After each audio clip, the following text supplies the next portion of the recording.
విడత సర్పంచ్ ఎన్నికల ప్రచారానికి మరి కాసేపట్లో తెరపడనుంది. ఆయా గ్రామాల్లో మైకులు మోగబోనున్నాయి. ఈ నెల 11న పోలింగ్ జరగనుంది.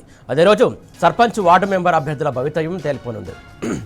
మొత్తం 3 విడతల్లో ఎన్నికలు నిర్వహించడానికి ఎస్సీసీ ఏర్పాట్లు పూర్తి చేసింది. మరోవైపు అధికార పార్టీ యథేచ్ఛగా ఎన్నికల కోడ్ను ఉల్లంఘిస్తున్న అధికారులు పట్టించుకోవడం లేదన్న విమర్శలు వెలువెత్తుతున్నాయి. కాంగ్రెస్ ఆధ్వర్యంలో గ్రామాల్లో భారీగా డబ్బు మద్యం పంపిణీ జరుగుతున్న లైట్ తీసుకోవడంపై విమర్శల జడివానా కురుస్తోంది.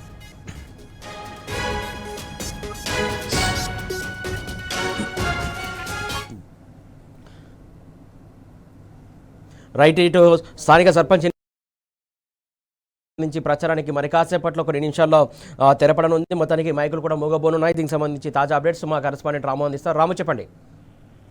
సురేష్, ఉమ్మడి నల్గొండ జిల్లా వ్యాప్తంగా మొదటి విడత పంచాయతీ ఎన్నికలకు సంబంధించినటువంటి మొదటి విడత ప్రక్రియ అంతా కూడా తుదిదశకు చేరుకుంది. మరి కాసేపట్లో ప్రచారానికి తెరకడ పడబోతోంది. ఇక రేపటి నుంచి ర్యాండమైజేషన్ పద్ధతిలో ఎన్నికలకు సంబంధించినటువంటి సిబ్బంది ప్రక్రియ జరగబోతోంది. దీంతో పాటు అన్ని వైన్ షాపులను బంద్ చేశారు. కళ్ళు దుకాణాలను కూడా ఇప్పటికే బంద్ చేయడం జరిగింది. నల్గొండ జిల్లాలో 224 గ్రామ పంచాయతీల్లో ఎన్నికలు జరగబోతోంది. సూర్యాపేట జిల్లాలో 160 గ్రామ పంచాయతీలు, యాదాద్రి భువనగిరి జిల్లాలో 150 గ్రామ పంచాయతీల్లో మొదటి విడత సంబంధించినటువంటి ఎన్నికల పోలింగ్ జరగబోతోంది. ఈ నేపథ్యంలోనే రేపు అన్ని మండల కేంద్రాల్లో ఎంపీడీఓ కార్యాలయాల్లో డిస్ట్రిబ్యూషన్ సెంటర్లను ఏర్పాటు చేసి ఒకే దఫా కౌంటింగ్ సామాగ్రిని, పోలింగ్ సామాగ్రిని కూడా పంపిణీ చేయబోతూ ఉన్నారు.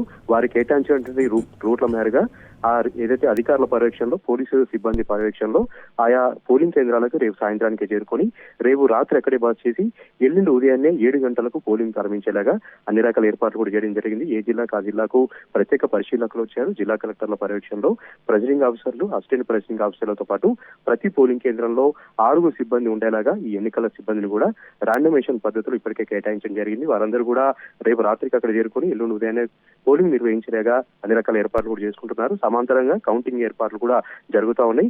7 గంటల నుంచి 1 గంట వరకు పోలింగ్ జరుగుతుంది. 1 గంట విరామం తర్వాత 2 గంటల నుంచి కౌంటింగ్ ప్రక్రియ ప్రారంభం అవుతుంది. కాబట్టి దానికి సంబంధించి కూడా సమాంతరంగా ఏర్పాట్లు చేస్తూ ఉన్నారు. ప్రతి పోలింగ్ కేంద్రంలో ఏఎస్ఐతో కూడినటువంటి సిబ్బందిని కూడా అక్కడ భద్రత సంబంధించి కూడా ఏర్పాట్లు మనం చేయడం జరిగింది. ఇక సర్పంచ్ సంబంధించినటువంటి పదవులకు సంబంధించి ఏదైతే బ్యాలెట్ పేపర్ లో ఈ పోలింగ్ జరుగుతుందో దానికి సంబంధించి వైట్ పేపర్ ఉపయోగిస్తా ఉన్నారు. వార్డు సంబంధించినటువంటి బ్యాలెట్ పత్రాలు ఎప్పటికే పింక్ రంగులో ముద్రించడం జరిగింది. ఎట్టి పరిస్థితులు కూడా ఎలాంటి ఇబ్బంది లేకుండా పారదర్శకంగా, చాలా ప్రశాంతయుతంగా, నిష్పక్షపాతంగా ఎన్నికలు నిర్వహించేలాగా చర్యలు తీసుకుంటున్నప్పటికీ కూడా అక్కడక్కడ యథేచ్ఛగా కూడా ఈ పోలింగ్ సంబంధించినటువంటి కోడ్ అనేది యథేచ్ఛగా ఉల్లంఘించినటువంటి పరిస్థితులు అయితే నల్గొండ జిల్లాలో అయితే మనకు కనబడతా ఉన్నాయి. ఎక్కడ కూడా అధికారులు సీరియస్ గా ఈ పర్యవేక్షణ సంబంధించినట్టు చేసినట్టు అయితే మనకు అర్థం కావట్లేదు. చాలా గ్రామాల్లో కోడ్ యథేచ్ఛగా ఉల్లంఘన జరుగుతూ ఉంది, మద్యం పంపిణీ జరుగుతూ ఉంది, డబ్బుల పంపిణీ జరుగుతూ ఉంది. దీంతో పాటు అధికార దుర్వినియోగం పాల్పడుతూ కాంగ్రెస్ పార్టీ నేతలు ఎక్కడికక్కడ అరాచకాలు చేసినప్పుడు కూడా ఇప్పటి వరకు ఏ ఒక్కరిపైన కూడా చర్యలు తీసుకోలేదు, ఏ ఒక్కరిపైన కూడా కేసులు నమోదు చేయలేదు. దానికి తాజా ఉదాహరణ మన నల్గొండ పక్కన ఉన్నటువంటి ఎల్లమ్మగూడెంలో అయితే ఆ అభ్యర్థి సర్పంచ్ ఎన్నికల్లో సర్పంచ్ గా పోటీ చేస్తా ఉన్నారు.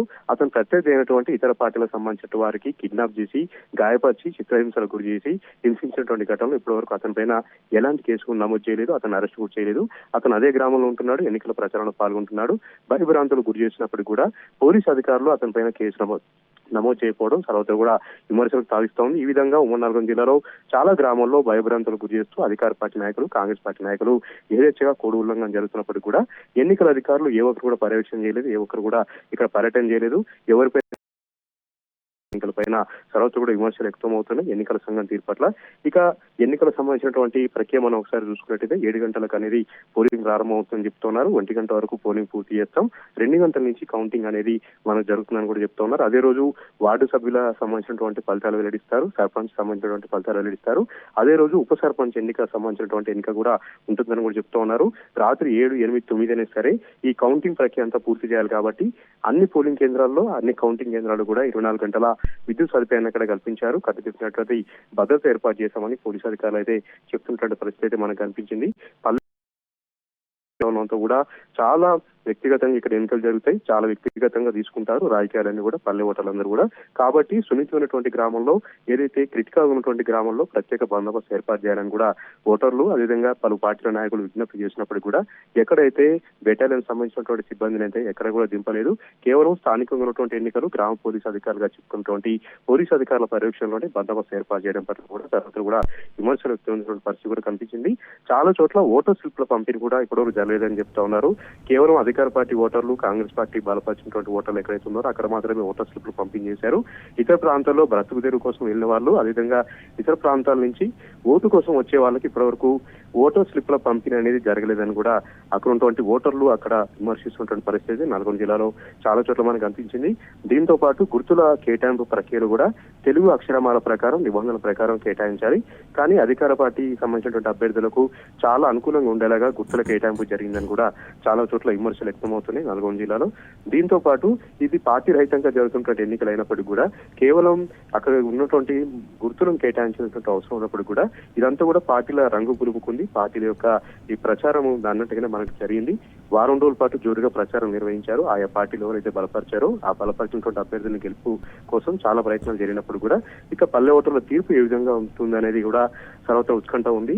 ఎల్లుండిన ఏదైతే 11వ తారీఖున మొదటి విడత పోలింగ్ జరుగుతుంది కాబట్టి సర్వత్రా కూడా ఉత్కంఠకి ఎదురు చూస్తూ ఉన్నారు. అదే రోజే కౌంటింగ్ కూడా ఉంటుంది కాబట్టి చాలా ఆసక్తికరంగా, చాలా ఉత్కంఠ భరితంగా నల్గొండ జిల్లాలో అయితే ఈ పల్లె పంచాయతీల ఎన్నికలకు సంబంధించినటువంటి ప్రక్రియ అయితే మనకు కనిపిస్తా ఉంది. ఇక 14వ తారీఖున 2వ విడత పంచాయతీల పోలింగ్, 17వ తారీఖున 3వ విడత 782 పోలింగ్ కి ఏదైతే గ్రామ పంచాయతీలు ఉన్నాయి కాబట్టి సర్వత్రా కూడా ఉత్కంఠ నెలకొంది. ఎల్లుండి జరిగే పోలింగ్ సంబంధించినటువంటి ప్రక్రియ అంతా కూడా సజావుగా జరుగుతున్నట్టయితే మనకు అర్థమవుతుంది Suresh. Right, thank you Ramu.